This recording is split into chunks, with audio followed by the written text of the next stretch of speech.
All right. Well, good morning, good afternoon, everyone, and welcome to today's Exploring by the Seat of Your Pants event. My name is Joe Gabowski, and I'll be your host for today. This has just been an incredible week here at Exploring by the Seat of Your Pants. We have hosted over 20 scientists, explorers, conservationists, photographers, filmmakers. All of them are doing very different things, but around the same subject, and that is climate change. So whether they're documenting what we're seeing, whether it's researching, whether it's looking for innovative solutions, it has been just a great week that spanned from the Arctic to the Antarctic to our oceans to the changes that we're seeing on land and how we're having to adapt to them, both as humans as well as just the biodiversity on our planet. So I can't believe that we're already on our final event for the week, but it is going to be a great one. We've got Don Perovich joining us. He is a professor of engineering at Dartmouth. His research interest is understanding the Arctic system and its role in the global climate change. So the central focus of his research is pretty simple. Where does all the sunlight go? You can dive a little bit deeper. How does the solar radiation interact with snow and ice? But this actually isn't a very simple topic. There's a whole complexity to it, and it is a very important topic because the reflection of solar radiation by snow and ice is really important to the Arctic system, but also our global climate. So I'm going to bring Don here live with us. Hey, Don, how you doing? Great. Looking forward to it. All right, Don. Well, it's great to see you joining us today. I want to give a quick shout out to YouTube. If you're tuning in with us today, send in some questions. I can already see we've got a grade 7 class here in Caledon who's been joining us all week. So that's awesome. Great to have you joining us on Friday afternoon. And we're looking forward to the questions that come in. Don, I will let you take over for a little bit, and then we will fire away with said questions. Sounds great.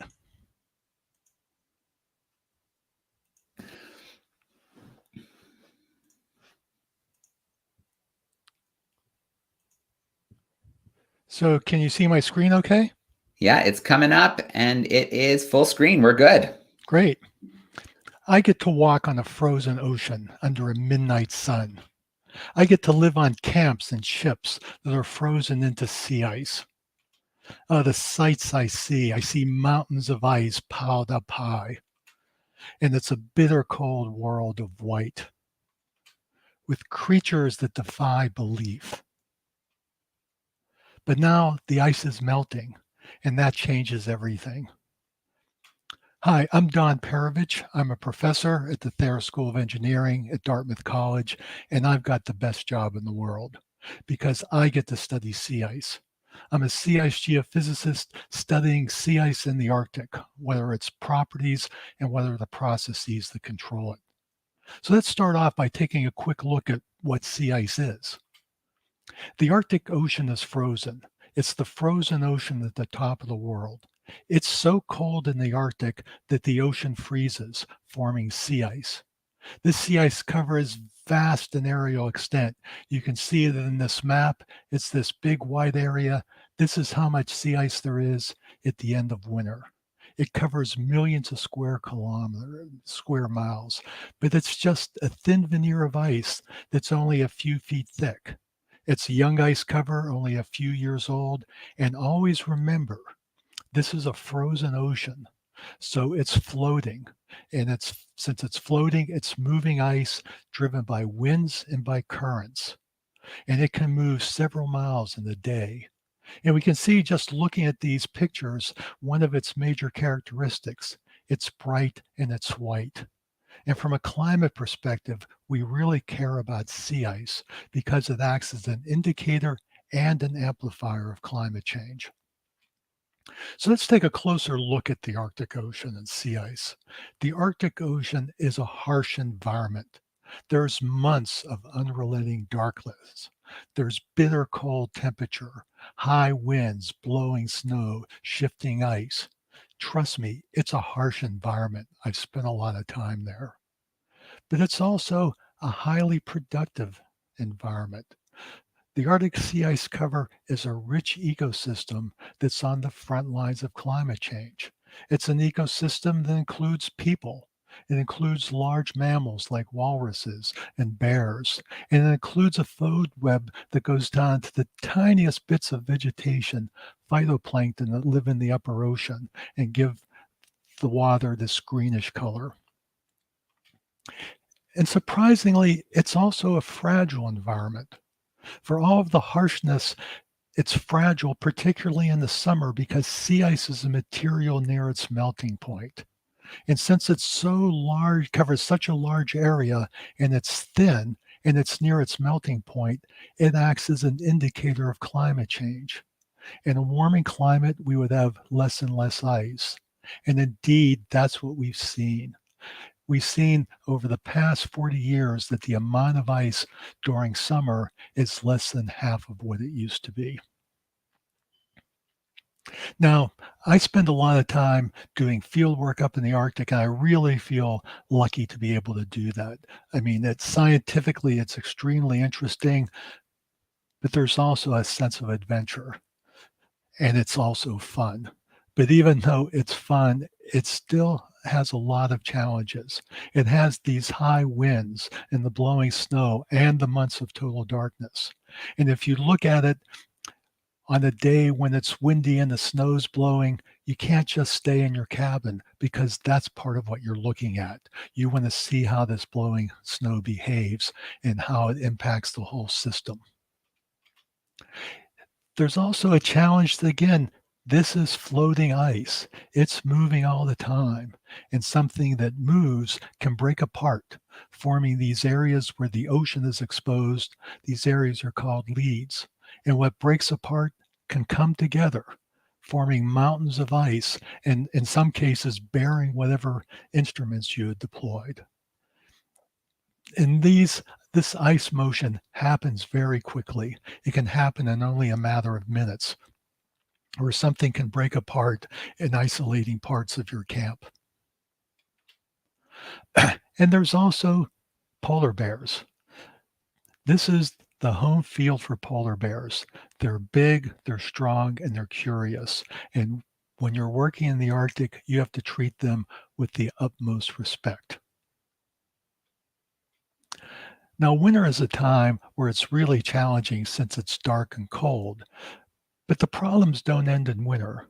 Here's a scene in the spring where overnight the ice broke apart, and you can see how it broke right through our camp. Now, in the winter, this open ocean would quickly freeze over, but in the summer it doesn't. And so you have to figure out a way to navigate these areas of open ocean. And you often come up with paths that become quite circuitous to get from one point to another. And you can also hope that the ice comes back together. And then in summer, things begin to melt. And in a lot of ways, summer is a great time to work in the Arctic. And in fact, that's when I've spent most of my time in the Arctic. You have 24 hours of daylight, the sun never sets, and it's relatively warm. It's always pretty much around 32 degrees, but there are still challenges. In the winter, there's usually a foot or two of snow. And since the wind has moved the snow around, it's quite compact, and you can walk on top of it without even sinking in. Once it begins to melt, though, that changes, and you usually spend a couple weeks during snow melt just falling right through the snow and trying to wade through to get anywhere. And as that snow melts and the surface of the ice melts, you get these features called melt ponds. They're areas where the meltwater from the snow and the ice surface collects on the surface, forming these ponds. And most of them you can wade through, but when you have equipment, it becomes a real challenge not to lose the equipment. So you have to build bridges. Melting really complicates the mobility. And just in the case of snow, where we have to go out and measure it, even if it's blowing around, these melt ponds are really in a feature that we're very interested in because of how they interact with sunlight. So we want to learn as much as we can about these melt ponds. We want to know how big they are and how deep they are. And these melt ponds can make measurements difficult. Here you see somebody doing a survey of the pond depth going across the pond. And you might look at that and say, well, what's so hard about that? that looks pretty easy, and it also looks like it's kind of fun. And indeed, on that day, it was easy and it was fun. But every day isn't like that. These ponds can get deeper to the point where you're wondering, is the pond deeper than you are tall? It can be very, very difficult. Now, I do a lot of field work, which is I really enjoy tremendously, and much of it is based on icebreakers. And when you're working on an icebreaker, there's really two different flavors of experiments: drifting or cruising. In a drifting experiment, you take your icebreaker and freeze it into the ice and just drift with the ice for days, weeks, months, or in some cases, as much as a year. And you set up camps on the ice and you make measurements. The other kind of experiment is a cruising experiment. And in this case, you're driving around, stopping occasionally at an ice floe to quickly make some measurements and move on to the next one. You're trying to get a survey of the properties. In this case, in the case of drifting, you're looking at how the ice changes over time. For cruising, you're looking at how the ice changes over space. Now, I wish I could take us all up to do an Arctic experiment right now, but I can't. What I can do is give you a little bit of a flavor of one of the cruising experiments. An experiment where we would typically pull up to a flow and have around 3 hours to make a set of measurements. And when you do that, you have to be really well organized. And so we would plan what we were going to do. You need to get people down on the ice to get the equipment set up. There's a lot of hurrying around. Everybody has their space so you don't get in each other's way. There's a lot of help, not just from the science team, but from the crew of the ship. In this case, there are two people whose job it was to rescue anybody that fell in and also to watch out for polar bears. And it's all highly choreographed because we have limited time, limited space, and a whole lot of science that we want to do. And you can see different groups go to different places. Equipment comes down, the gangway, and everybody gets to work and pretty much knows what they want to get done, though we really don't move quite this fast.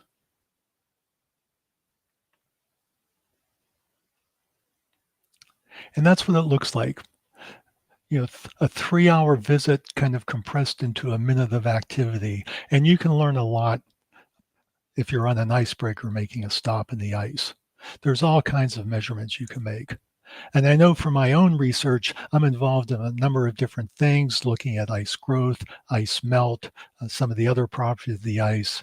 But my central interest is in where does all the sunlight go? And in particular, looking at the Ice-Albedo feedback, which is an important amplifier of climate change. So let's just take a few minutes to talk about the Ice-Albedo feedback. First of all, what is the albedo? It's albedo. Well, is it a famous chef, a spaghetti sauce, a Swedish rock group, the temperature of the planet, a name for a child, or a really complicated looking equation? Well, the important thing to remember is it's my favorite geophysical parameter. And it's my favorite geophysical parameter for two reasons. First of all, it's simple. I'm a simple person and I like simple things. To measure the albedo, you just get the right instrument, point it at the sky, and measure how much sunlight's coming down to the surface. Then you take that instrument, flip it over, measure how much sunlight is being reflected by the surface, and divide. The albedo is simply the fraction of the incoming sunlight that is reflected by a surface. And it's even simpler than that. Because think about it this way, if we had a surface that was so dark it absorbed all the sunlight, its albedo would be 0. Or if we had a different surface that was so bright that it reflected all the sunlight, its albedo would be 1. So for the albedo, we take two measurements, then we divide and we know ahead of time that the answer is going to be between 0 and 1. Trust me, in geophysics, it never gets any simpler than this. Of course, it's not enough just to be simple. And that leads me to the second reason it's my most favorite parameter. And that's because it's important. Sunlight is the primary source of heat for the Earth, and how much of that sunlight is reflected is a critical component of the Earth's energy budget. And because of that, we need to understand it if we're going to be able to model our climate and look at future climate scenarios. So that leads to the question, what's the albedo of sea ice? And here's where things start to get complicated. And the reason they get complicated because as a material near its melting point, sea ice is always changing. It changes with the seasons. And you can see in these photographs in May, if we're looking down at the ice cover, the ice all has snow on it.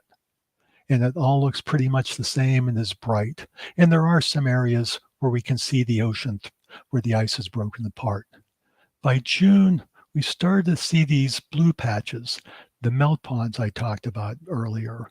And by July, they're very well developed and they cover around 20% of the area. In August, they're still around, growing even bigger. And then finally in September, it cools off, the ponds freeze, and snow covers everything. And we're back to something that looks uniform. So we see the changes over time. And for some of the year, like in July, we can see the changes over space. Just in this picture, we have areas of bare ice that reflects a lot of the sunlight, the open ocean, which reflects very little, and then these melt ponds, which are kind of in between. Well, after making lots and lots of measurements of albedo over the years, I've been able to put together this albedo line going from an albedo of 0 all the way up to an albedo of 1, and just measure the albedo of the different kinds of surface conditions we see on the ice. Everything from these areas of open ocean that we call leads that have a very small albedo of 0.07 to different kinds of melt ponds, the dark ponds that look kind of scary, and they are kind of scary because part of the reason they're dark is there's very little ice at the bottom of the water. Through bluer looking ponds to very light colored ponds with an albedo of around 0.35. And then we go up to first year ice that just started growing that year, and then older ice that has an albedo of around 0.65, and melting snow, and then dry snow. And the main point from this is to show how much variability there is in the albedo of ice. We have a full range of albedo from 0 to 1, and sea ice can cover most of that range from 0.07 to 0.85. It's highly variable. And that leads us back to the Ice-Albedo feedback, a way to amplify change. Now, if we were all ready to leave wherever we are right now and fly up towards the North Pole, if we looked out the window of the plane, this is what we'd see. An ice cover that's all the way up against the coast of Alaska and Canada and is covered with snow and looks bright and white and is highly reflecting. But as spring goes into summer, melting occurs and the ice edge retreats, exposing the open ocean. So we replace this very bright snow-covered ice that has an albedo of 0.85 with this very dark ocean, which has an albedo of around 0.07. And you can see that's a big difference. Snow is a great reflector of sunlight, and the ocean is a terrible reflector of sunlight. But that isn't the only change that's occurring. If we are inside the ice pack, away from the ice edge, we also see changes. In spring, if we look out from the ship, this is what we would see. A very uniform looking surface, all covered with snow, and very little open ocean around. It has a large albedo of around 0.8. But by the end of summer, it's changed greatly. It's taken on a variegated appearance with a combination of some bare ice, these open ocean and these leads, and then melt ponds everywhere. All this melting reduces the albedo to around 0.5. In general, melting means a lower albedo. So if we take these two processes together, the retreat of the ice edge and the changes inside the ice, we get the Ice-Albedo feedback. We absorb sunlight, that causes melting, which lowers the albedo, which absorbs more sunlight, which causes more melting and lowers the albedo even more. More absorbed sunlight, more melting, lower albedo, sunlight, melting, albedo, and you get the idea. It's a positive feedback and it builds upon itself. And these feedbacks are very important for climate change models because they're a way where if you take the system and just give it a little nudge, that nudge can be amplified into a big shove. And I really feel lucky to be able to study sea ice and to be able to study the Ice-Albedo feedback. It's very challenging work. It's very rewarding work. And it's important to remember that even though the Arctic is a faraway place, the changes that are occurring there are affecting us everywhere. What happens in the Arctic doesn't stay in the Arctic. Thank you very much for your attention. I really appreciate the opportunity to talk to you all. And if there are any questions, I'll be delighted to try to answer them. Thank you. All right. Don, that was a stellar presentation. I absolutely loved your introduction. And yeah, I can see why you love working so much in those polar environments. Just looks absolutely beautiful. But there's also that element of risk and adventure. So I can see why it's something you're so passionate about and why you love to be there. Yeah, it's a wonderful place to work. Yeah, absolutely. All right. Well, to those tuning in via YouTube, now's the time. Slide some questions into the chat sidebar and we'll work some of those in with Don. We're going to bring in our camera classrooms. We'll give them a chance to ask some questions as well.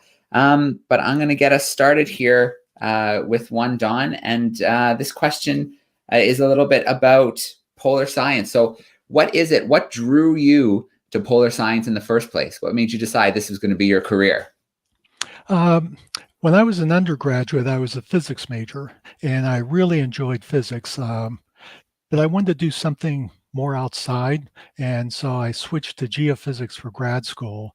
And at the end of the first year, I was going around talking to different professors about whether or not they had a project for me to work on. And one professor was talking about the Arctic and gave me a book to read called Endurance about the Shackleton expedition. And I read it cover to cover that night and went back and signed up the next day, completely excited about the opportunity to go up to the Arctic and do field work. Now, I spent the next 2 years doing laboratory experiments, but I eventually got to go in the field. All right. Yeah, that's a great book. I just finished reading that book. I've got an old paperback covered one that I've come back to a couple times. It's just an amazing feat of endurance and survival in a very harsh environment. Yeah. Yeah, very cool. All right. Well, let's start meeting our crews and let's start taking some questions. So I'm going to go to Miss Way's class first. They are joining us in Toronto, Ontario, grade 6-7 class. Let's bring them in here. How are we doing, Toronto? Oh, we're good. Hi. We've got a clarifying question for you, Don, if that's okay. Sure. Ewan? Hello. Yeah. Hi. So why do we need to measure the albedo? That's a great question and the reason is we want to understand how much heat is coming into the Earth and how much is being released into space. And the albedo tells us how much of this incoming sunlight is being reflected. And so that's really important because sunlight is really the major source of heat for the Earth. So we want to know how much of that is reflected, because the more that's reflected, the cooler the Earth will be in general. And if we look at the Arctic and the Antarctic, those are both excellent reflectors because they have a lot of snow. And so they're areas that help keep the Earth cool by reflecting a lot of sunlight. All right, so I'm going to come back your way soon, Madame Way's class, and we'll grab another question. I'm going to grab one from YouTube here from Mrs. Pratt Cunningham's class. They're wondering if the ocean as a whole, would that have a really low albedo if you measured it? Yes. The oceans are really pretty dark and absorb a lot of sunlight. Yeah, and that's another thing that students might not think about. When we think about sea level rise, we think, we always hear melting ice caps, melting glaciers, but actually the heat absorbing the water can expand the water, and that can contribute to sea level rise as well.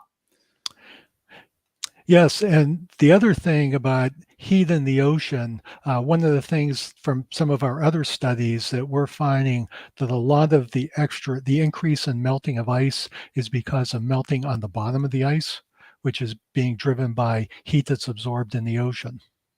All right. Great questions coming in via YouTube. I see a couple more in, but I'm going to grab our other camera class first. So Ms. Tranter is joining us. It looks like some fourth graders hanging out with us here in Canada. Let me bring them in. How are we doing, Ms. Tranter? Hi, very good. Okay, Nevaeh, do you want to ask your question nice and loud? Okay. How do you get back if the ice breaks? How does he get back if the ice breaks? Yes, when you were doing the measurements.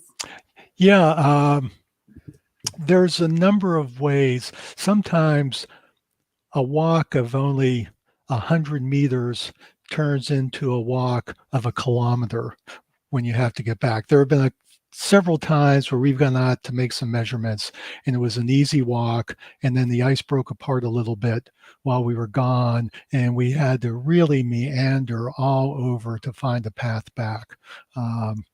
The other thing that's really nice is on a lot of experiments you have a helicopter, and if things really get difficult, the helicopter can come and pick you up. And on some experiments, we would drag a small rowboat along with us, just in case we had to row across a lead. All right. Let's see, another question here. Miss Pegliroli's class is joining us, and they have a student wondering if you have a favorite experience out on the ice. Is there maybe a day or a certain experience that really stood out with you?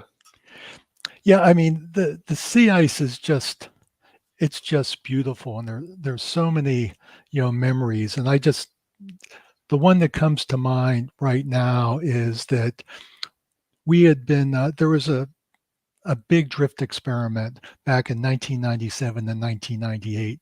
It was called Sheba, and we froze in the Canadian Coast Guard Icebreaker de Grossier in October of 1997, and then just started working. I mean, we were to install our instruments, to build a camp, and it was like a month and a half of solid, 12, 14-hour days getting this done. And finally, it was time to rotate out to let the next shift come in to continue the work. And we were in a small airplane that we had put a runway on the ice and took off and just flew and banked over what we had built. And it was just amazing to look down there and say, we did that.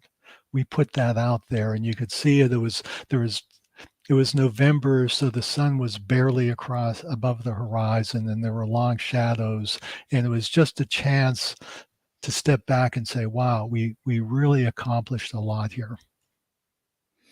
All right, that sounds incredible. I am going to bring in another question here from Ms. Lee's class. They are joining us via YouTube, and they've got some questions about the wildlife. So I'm going to do this one in two parts. Is there life that you see living out on the sea ice? And then is there life that you find in the melt ponds? Yeah, let me start with the melt ponds first, because that's been something that people have been studying lately. And the melt ponds are mainly fresh water. And because of that, they don't have much life in terms of these small phytoplankton or ice algae or anything. When they connect to the ocean and get salt water in, then they can have some of the life that's in the ocean. In terms of seeing life on the ice, I mean, there's all sorts of things. I mean, there's walruses. Over the years, I've seen, lots of polar bears on the ice, and had a chance to, watch them in motion, and they're pretty amazing. One experience that, I really remember was I was doing some diving under the ice and along the ice edge in the lead, and was just swimming along, and I kind of caught something out of the corner of my eye. And then I looked at it, and what it was a seal that was just kind of shadowing me, and it would kind of sweep up and get nearby and then just take off in another direction. And it just made me realize how a lot of things can swim better than I can. And I think the seal was enjoying himself, and so was I.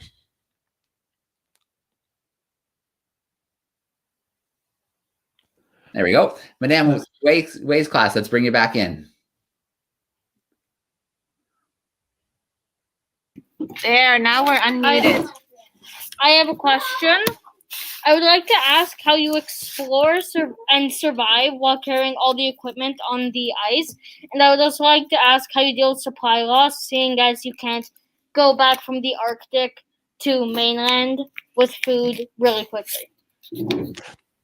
Yeah, thanks. I think when we're working on the ice, we do typically have a sled load of equipment we have to take somewhere. And sometimes we just pull that ourselves. Other times we'll hook it up into a snow machine. In terms of being able to have enough supplies, one of the things that's nice about working off of an icebreaker is it's really a very comfortable place to live. And most of the icebreakers have a certain capacity that's usually good for at least 2 or 3 months without resupply. And on these longer experiments, like the one I mentioned earlier, Sheba, and a more recent one called Mosaic, what you do is you resupply the vessel, either by having aircraft come in and land on the ice, or having other icebreakers come and resupply things. And I know I've been fortunate, the ships I've been on, the food has been really great.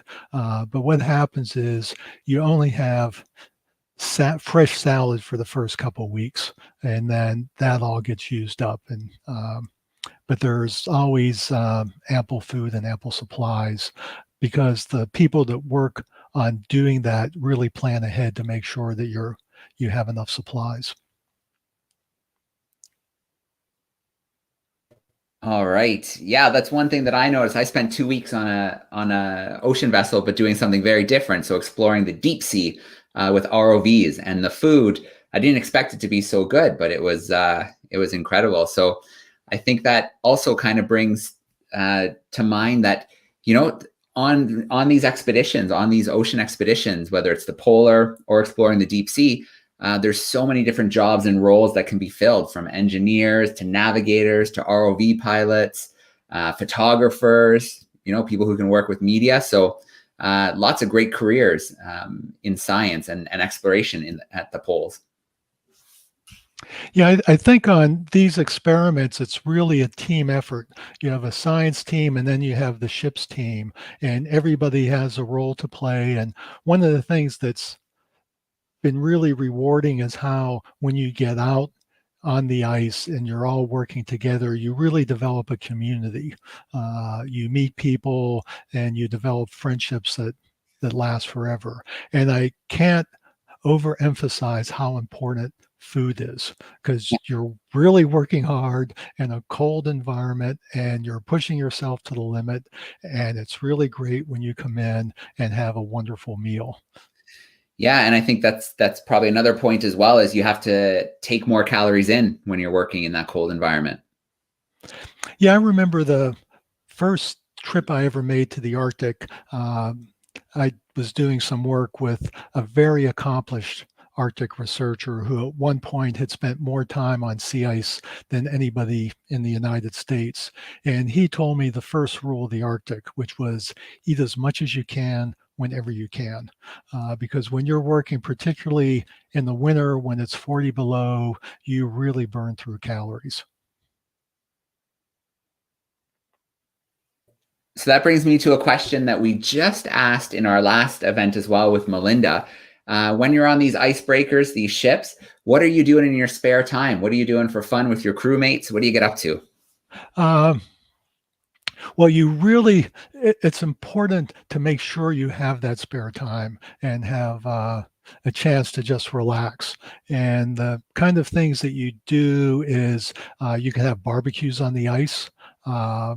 One of the things I remember is that any excuse of a holiday is reason to have a big banquet. Other things we've done are miniature golf tournaments. Always popular is the talent show, where people show hidden talents that they have. I mean, I know in one talent show, our group put together a song called Every Point is Precious. And this is 22 years ago, and I still remember my lines. I measure albedo, sunlight up and down. I catch every photon before they hit the ground. So we work hard and try to relax hard as well.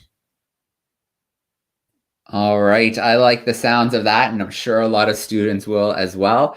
And with an international crew, there's probably more than enough holidays to choose from for those big barbecues and feasts and such. That's right. When you put together the holidays of all the different countries, it works out just fine. All right. Ms. Tranter's class, let's bring you in, see if you have another question for us.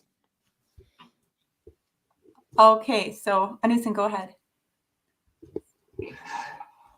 Okay, so which animals are the most endangered due to climate change in the Arctic?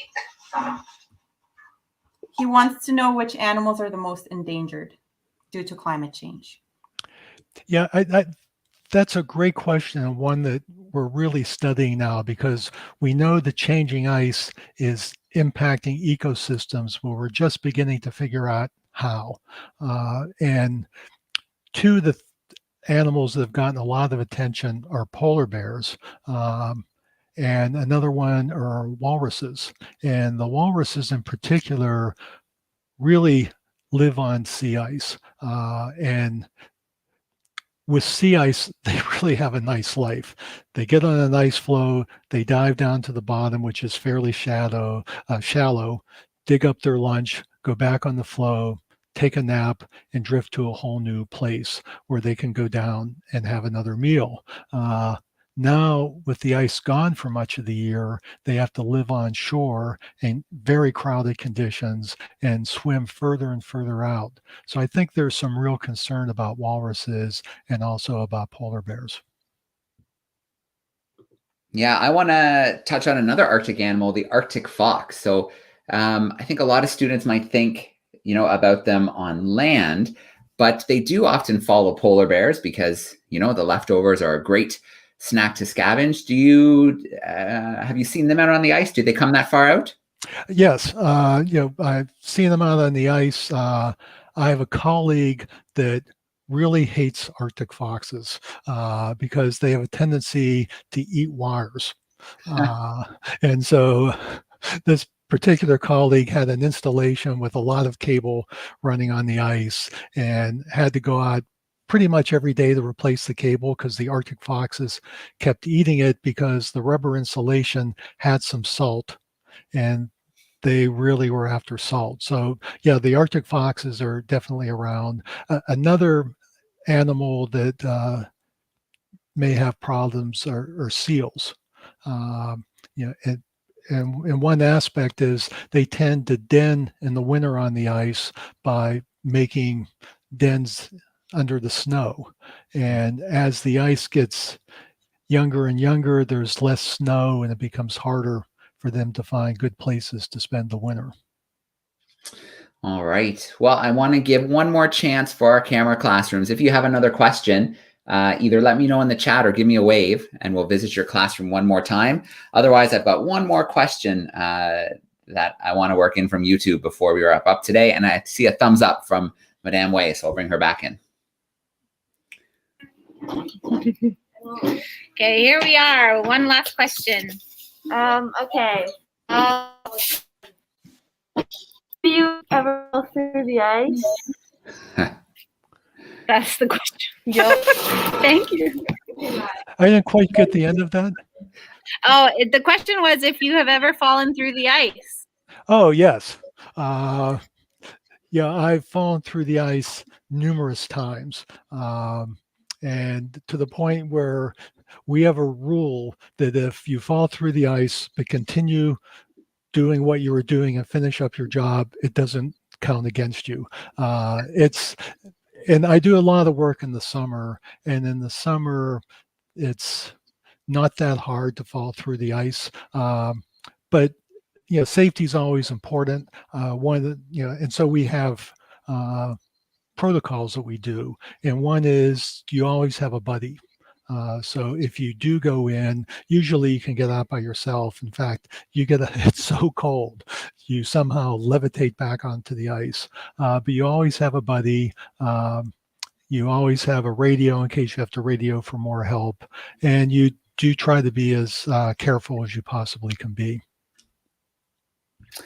All right. Well, Don, I want to wrap up with a final question. A lot of the news stories we see are, negative stories and rightfully so. We do have a challenge ahead of us. Is there something that inspires you or gives you hope looking towards the future? Yeah, I think I'm basically an optimistic person by nature. And so I think what gives me hope now is the increased interest in climate change, the increased interest in the Arctic, and the real desire of people to want to do something about it. And I think you really see a lot of this, coming from students who are aware that they're going to be the ones that inherit, whatever climate is coming at us, and are working to do something about it. So I think it is a problem. It's a severe problem. And if we recognize that, we can begin to do something to resolve it. All right. So I want to start off with a huge shout out to our classes on YouTube. Thank you for sending in those great questions today. Shout out to our camera classrooms today. It was great to visit and awesome questions. And then Dawn, again, just a stellar presentation. I don't think any of the students would not jump on an icebreaker with you right now for some time out on the sea ice. You just made it sound like just incredible work, incredible environment, incredible people. So thank you for the work that you're doing and bringing it to us. Well, thanks so much for the opportunity to speak. I love talking about sea ice, and it's great to have the opportunity to reach out to all these classrooms. All right. Well, I want to thank everybody for joining us this week in our deep dive into climate change. It's been absolutely incredible, and we will share the events in a playlist so you can catch up on the ones that you missed next week. Again, thanks, everybody. Thank you, Dawn, so much, and I hope everyone has a great weekend. Thanks.